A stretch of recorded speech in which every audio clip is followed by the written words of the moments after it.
estamos aqui para fazer mais um programa da webinar do NIDES e hoje nós temos a honra de receber a professora Cristina Reis, que é professora de Economia da Universidade Federal do ABC, né, foi sempre muito ativa no NIDES, uma pessoa muito importante para a gente, é professora também do Programa de Economia Política Mundial e colaboradora do Bacharelado de Relações Internacionais. Ela está, nesse momento, fazendo um pós-doutorado, já há 2 anos, na Universidade Técnica de Berlim, e ela vai nos contar um pouquinho sobre esse pós-doutorado. Então, primeiro, obrigada, Cris, pela generosidade de ceder seu tempo, de estar aqui conosco. E eu queria que você, então, começasse aí, né, nos saudando, mas nos contando um pouco a motivação e como é que tem se desenvolvido a sua pesquisa de pós-doutorado, cujo tema, então, que a gente elegeu para hoje, né, que é o tema da sua pesquisa, são as cadeias globais de valor. E aí a gente vai tentar trazer ela um pouquinho também para pensar esse momento de pandemia, né? Então, obrigada. Isso. Bom, olá a todos e todas. Obrigada, Tatiana, pelo convite. Obrigada a todos do NITS, da UFABC. Para mim é uma grande satisfação estar aqui, conversar, ter a oportunidade de contar um pouco sobre o meu projeto, sobre a pesquisa de pós-doutorado, que já está se finalizando. Especialmente nesse momento, um momento triste, um momento grave, severo, de crise internacional causada pela pandemia, mas que também vem expondo diversas fragilidades que esse sistema produtivo mundial, político, econômico já vinha expondo, né? Já vinha demonstrando. Bom, o meu projeto ele é sobre a cadeia de valor de máquinas e equipamentos. E eu vim para a Alemanha justamente porque a Alemanha é um país tradicional na produção desses bens, é um dos líderes mundiais, o quarto maior produtor e o maior exportador de máquinas e equipamentos. Já faz assim uns 6, 7 anos que eu estou estudando cadeias globais de valor e comecei a estudar esse tema justamente durante a minha tese de doutorado, quando eu tentava investigar por que alguns países conseguiam se desenvolver inicialmente exportando commodities, recursos naturais. Então, eu estudei alguns casos do leste asiático, Malásia, Tailândia, Indonésia, e tentando entender a atualidade contemporânea, eu vi que não dava mais para falar de desenvolvimento sem tentar entender como que são os sistemas produtivos internacionais, os fluxos financeiros atrelados a esses sistemas produtivos e que, claro, também transvestem relações políticas entre estados, né? Bom, assim eu comecei a olhar para o tema de cadeias de um ponto de vista mais geral. Em cadeias globais de valor, eu sempre digo isso, é um termo pop, né, que também é o outro lado da moeda da divisão internacional do trabalho. Esse termo ele foi se popularizando ao longo dos anos 2000, surgiu com alguns pesquisadores centrais, que são referências para essa discussão. Então, por exemplo, os professores Gary Gerefe, de Duke, nos Estados Unidos, John Humphrey, na Inglaterra, e o Timothy Sturgeon, do MIT, também nos Estados Unidos. Os três, a partir de alguns estudos patrocinados, inclusive pela Fundação Rockefeller, foram organizando conferências internacionais sobre o que antes eram cadeias de commodities, cadeias produtivas de commodities, e ganhou esse nome que é mais geral, mais abrangente, e permite aí que eles chamam de um framework, um quadro de referência para estudar diversos setores, né? Então, a análise das cadeias ela pode se dar principalmente tanto ao nível do país quanto ao nível das empresas, das firmas, né? E ela pode ser mais macro ou mais microeconômica. E a minha sempre foi macroeconômica.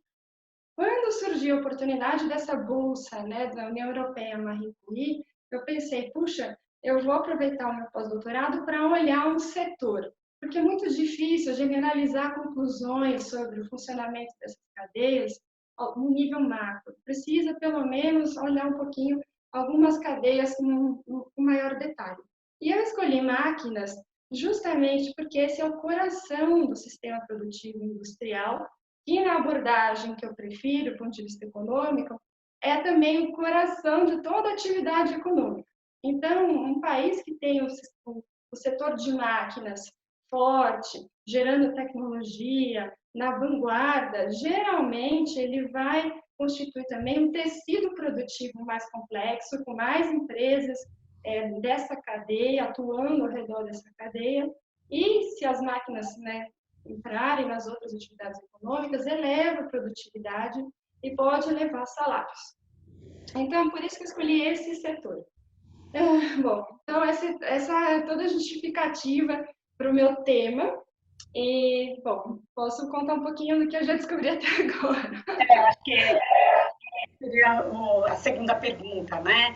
Quais foram os resultados? Então, como é que essa cadeia, a cadeia global de máquinas se estrutura mundialmente, né? E qual que é o papel do Brasil nela? Você podia falar um pouquinho disso para a gente? Certo. Bom, então eu comecei a analisar muitos documentos, muitos trabalhos sobre cadeia, e eu tinha um baita problemão pela frente, né? Porque eu tinha 3 promessas na minha pesquisa. Uma era mapear o setor, perdão, mapear a cadeia. Segunda, fazer uma análise estrutural dos países, pelo menos Alemanha e BRICS, que eram os meus países foco, quanto à participação de máquinas, tanto nas exportações quanto na produção.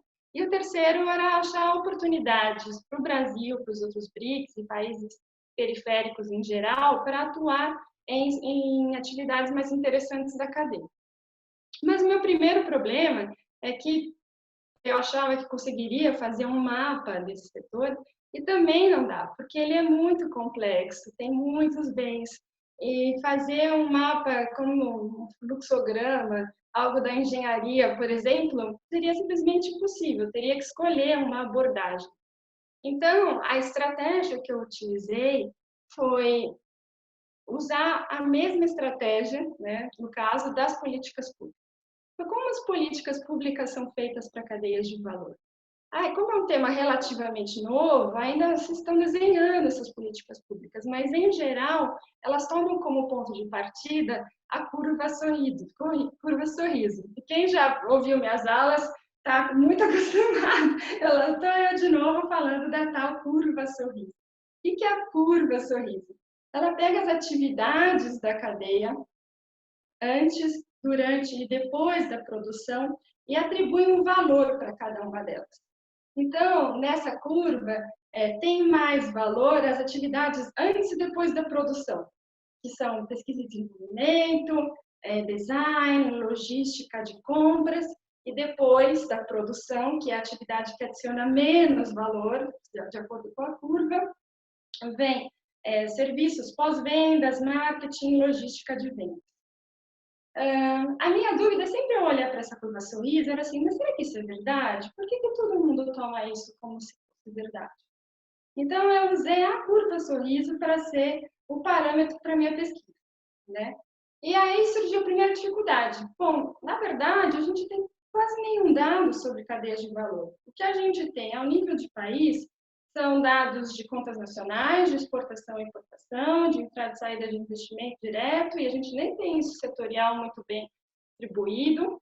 E a gente tem, ao nível das firmas, os dados que estão publicados para Bolsa de Valores, né? Então, firmas que têm ações abertas em bolsa, elas são obrigadas todos os anos a publicar suas informações financeiras.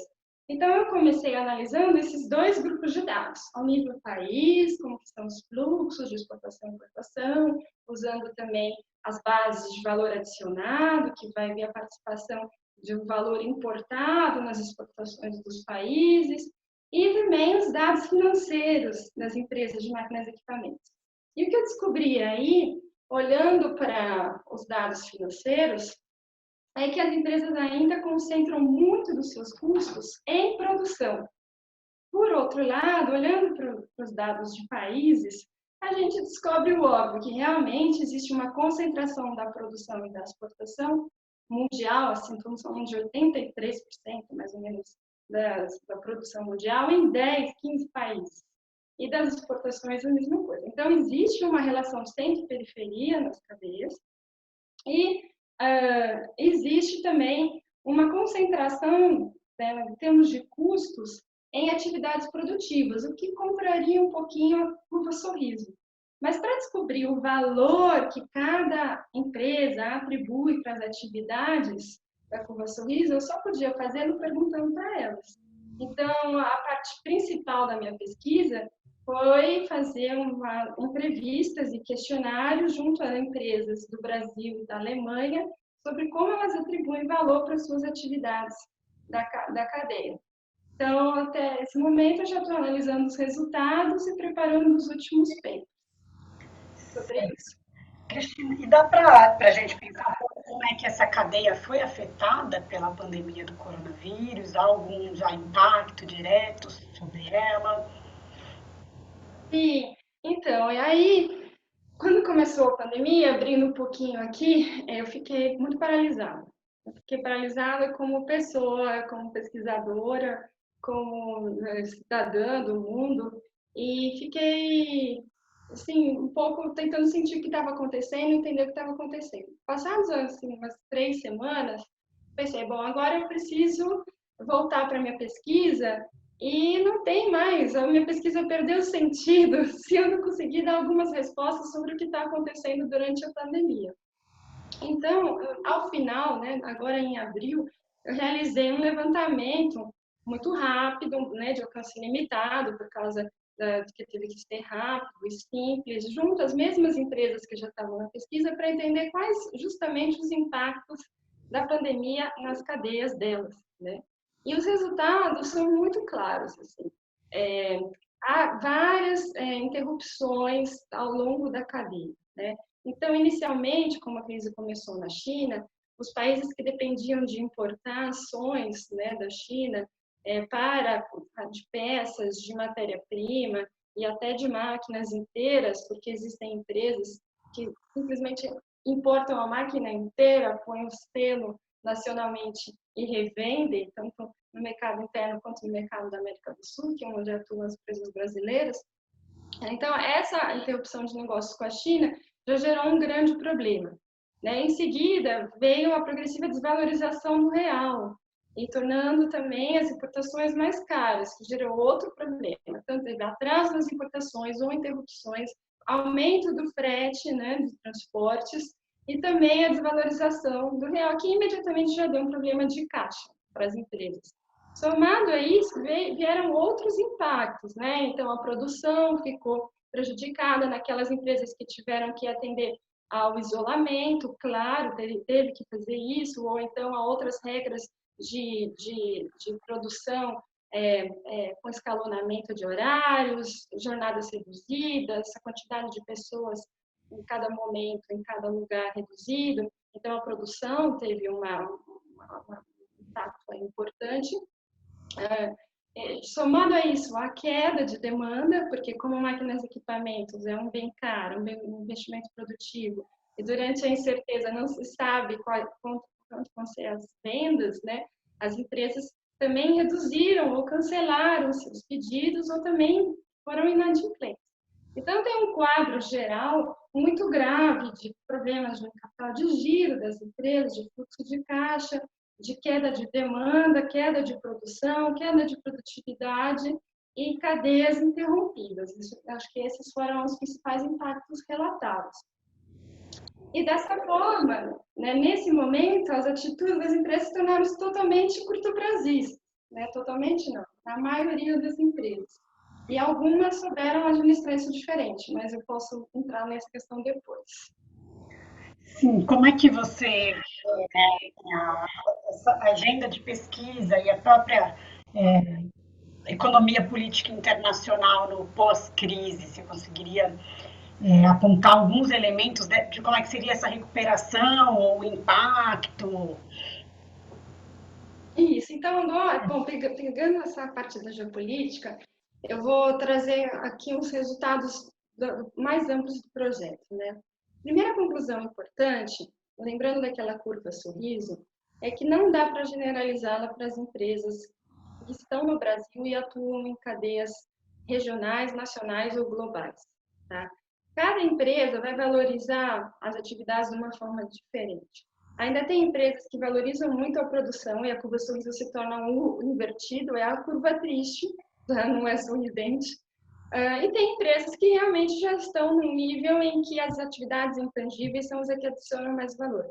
Então, tudo isso depende, no fundo, do tipo de integração que as empresas vão fazer a essas cadeias globais ou, se a gente quiser, ao sistema produtivo e à lógica geopolítica internacional. Então, existem empresas pequenas no Brasil, tem as grandes, tem as de diversos mercados, tem as de mercado único, tem as que são nacionais, tem as que são multinacionais, fazendo atividades no país estratégicas, mas tem atividades também que são mais de imitação de iniciativas. Então, existem pelo menos 5 tipos diferentes de integração a essas cadeias por parte das empresas, das mais ativas, das menos ativas. Ou, digamos assim, das mais inovadoras, fazendo P&D, produzindo tecnologia, atuando em nichos de mercados crescentes e diferentes. E tem as outras que estão fazendo mais o básico, investindo só em produção, não investem em P&D, imitam tecnologia ou importam. Então, essas lógicas de integração vão levar a diferentes interesses e a diferentes formas de atuação nas cadeias globais, que deixa um problema para a política pública, porque ela precisa considerar essas diferentes integrações. E o Brasil, nesse caso, também.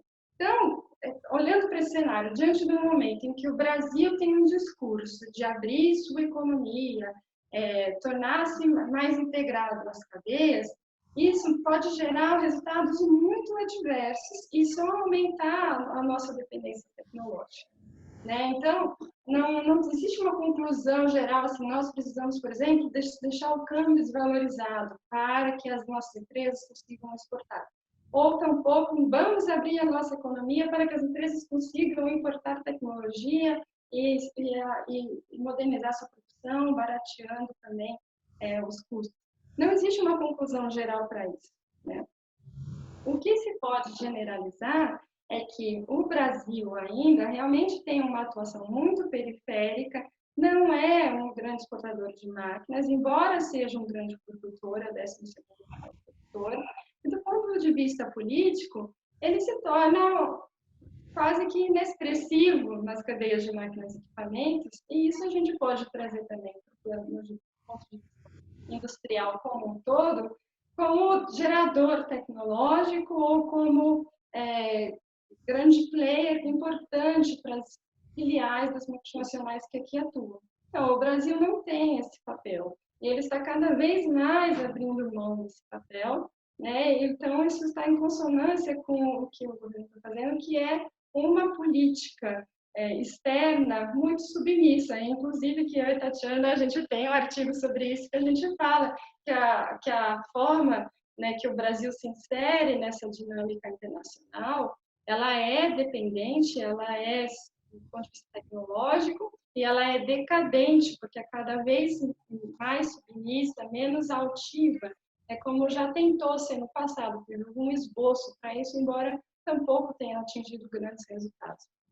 Então, do ponto de vista geopolítico, o Brasil perde expressividade e saindo cada vez mais dessa cadeia que é tão importante, nas cadeias de máquinas, né, aderindo a acordos como o acordo com a Europa, o acordo com os Estados Unidos, no momento, né, impedidos por causa da pandemia, mas aderindo dessa forma em que o setor de máquinas e equipamentos é um dos principais afetados e vamos dizer assim, o filé do acordo do ponto de vista industrial, é muito grave, é um descompromisso com o desenvolvimento tecnológico de longo prazo. Tá? Então, veja, eu não estou dizendo que é para adotar políticas protecionistas, defender a indústria nascente, conteúdo tecnológico somente. A gente tem um passo atrás para dar, que é para entender como funcionam as cadeias e as diferentes lógicas de integração para fortalecer justamente aquelas empresas que estão tentando gerar tecnologia, gerar emprego nacionalmente e de diferentes portes, porque também não se trata tão somente da política dos campeões nacionais, porque isso gera desigualdades internas. Então, é uma tentativa, uma tratativa de inserir-se nessas cadeias de uma forma mais elegante, digamos assim, mais altiva, que é dando condições para suas pequenas e médias empresas a participarem de exportações, por exemplo, como a Alemanha faz, né? Mas a gente tem um longo caminho para trilhar, do ponto de vista de toda a infraestrutura, de toda a estrutura que é preciso formar para essas empresas conseguirem atuar nas cadeias dessa forma. Cristina. Bom, não sei se você quer contribuir dizendo um pouquinho mais sobre as suas perspectivas, né? O que é que vocês esperem no seu retorno também ao Brasil em breve, mas eu gostaria já de antemão agradecer, né, toda a sua contribuição aí quanto você ilumina a gente pensar e refletir esse campo. Bom, eu, né, aqui na nossa conversa eu fiquei muito dentro do setor de máquinas e equipamentos. Tem um monte de indagações sobre o que vai acontecer na economia política internacional. Claro, e até os respondentes da pesquisa apontam isso, um acirramento, né, da disputa política e econômica entre China e Estados Unidos. Isso é visível, uma internalização, uma busca de soluções nacionais fortes, tanto frente à crise sanitária quanto frente à crise econômica, vindo das diversas potências, né? Então já tem países anunciando, como o Japão, que vão se deglobalizar, né? Se integrar menos e trazer de volta algumas das atividades. Os Estados Unidos já vinham com esse discurso. A China nunca perdeu essa forma de pensar. Na minha opinião, a China sempre foi atuante do ponto de vista de fortalecimento da sua economia doméstica. E isso nos faz pensar que a periferia, os países como o Brasil também deveriam resguardar-se nesse momento e não ficar tão vulneráveis à volatilidade aí das cadeias internacionais, né? Então, essas são as indagações próximas para o futuro. Eu retorno para o Brasil em breve. Acredito que a gente tem muito trabalho ainda neles para fazer. E pensando também nessa tendência que a crise, eu acho que acelerou, de adesão ao novo paradigma tecnológico da indústria 4.0, que é mais uma pressão para os trabalhadores. E isso vai ser mais uma fonte de concentração e centralização do capital. E os trabalhadores vão ficar prejudicados, fragilizados, e a gente precisa achar soluções para que isso seja aliviado ou não aconteça, né? Então, eu acho que são essas preocupações que eu vou estar na cabeça quando chegar por aí. E espero fazer com você, Tatiana, com os nossos colegas do grupo do NIDS e do grupo de cadeias globais, muito trabalho pela frente, muito mesmo. Me parece que a gente uma nova economia política internacional surgindo do pós-crise, né, que vai nos dar aí muitos objetos e muitas reflexões. E uma das coisas que eu acho que você já falava e eu também já apontávamos, né, já era uma grande questão, que os estados nunca desapareceram, né? Agora só vai ficando mais claro também a própria lógica, né, e a questão entre a dicotomia que apareceu muito simplistamente na bibliografia sobre globalização e fim dos estados, agora a gente tem mais evidências para defender as teses de que os estados estão aí, né? E veremos como serão essas atuações. Bom, Cristina, muito obrigada. Boa finalização aí do seu pós-doc. Estamos aqui, então, aguardando para podermos ler todos esses resultados brilhantes da sua pesquisa e seguirmos com os nossos trabalhos coletivos, que são tão valiosos, né? Na academia, às vezes, os trabalhos são muito feitos individualmente, a gente conseguiu construir algo de parcerias, né, e reflexões mais conjuntas que fazem bastante diferença. Mesmo você longe, a gente sempre conseguiu ainda manter contatos e trocas intelectuais que são muito importantes, né?